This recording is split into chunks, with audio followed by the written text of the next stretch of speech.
నమస్కారం. ఈ రోజు వార్తల్లోకి స్వాగతం. ఢిల్లీ రెడ్ ఫోర్ట్ సమీపంలో ఇటీవల జరిగిన పేలుడు ఘటనపై కీలక పరిణామం చోటు చేసుకుంది. ఈ దర్యాప్తులో సహాయం అందిస్తామని అమెరికా భారత్కు ఆఫర్ చేసింది. అయితే దాన్ని భారత్ సున్నితంగా తిరస్కరించింది.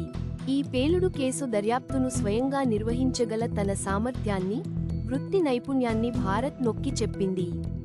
America senator Marco Rubio Bharat తక్షణ, సమగ్ర స్పందనను ప్రశంసించారు. ఈ దర్యాప్తులో భారత్కు బాహ్య సహాయం అవసరం లేదని ఆయన స్పష్టం చేశారు. ఈ దౌత్యపరమైన సంభాషణ, జాతీయ భద్రతా సవాళ్లను ఎదుర్కోవడంలో భారత్ పెరుగుతున్న ఆత్మవిశ్వాసాన్ని స్పష్టం చేస్తోంది. ఈ పేలుడులో 9 మంది మరణించగా, పలువురు గాయపడ్డారు. ఈ ఘటనపై తీవ్ర దర్యాప్తు జరుగుతోంది. భారత జాతీయ దర్యాప్తు సంస్థ ఎన్ఏ ఈ కేసును పకడ్బందీగా పరిశీలిస్తోంది. ఈ దాడి వెనుక ఉన్న ఉగ్రవాద నెట్వర్క్లను ఛేదించే పనిలో ఉంది. అమెరికా సహాయం ఆఫర్ ఉగ్రవాద వ్యతిరేక పోరాటంలో బలమైన ద్వైపాక్షిక సహకారాన్ని సూచిస్తుంది.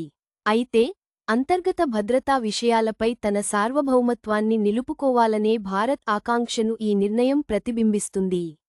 ఉగ్రవాదంపై పోరాటంలో అంతర్జాతీయ మద్దతుతో పాటు జాతీయ స్వయంప్రతిపత్తి ఎంత ముఖ్యమో ఈ సంఘటన మరోసారి నొక్కి చెప్పింది. భారత్ తన అంతర్గత భద్రతా వ్యవహారాలను స్వయంగా, సమర్థవంతంగా చూసుకోగలదని ఈ ఘటన ద్వారా ప్రపంచానికి తెలియజేసింది. ఈ కేసు దర్యాప్తు కొనసాగుతోంది.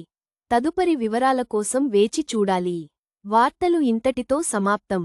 చూస్తూనే ఉండండి.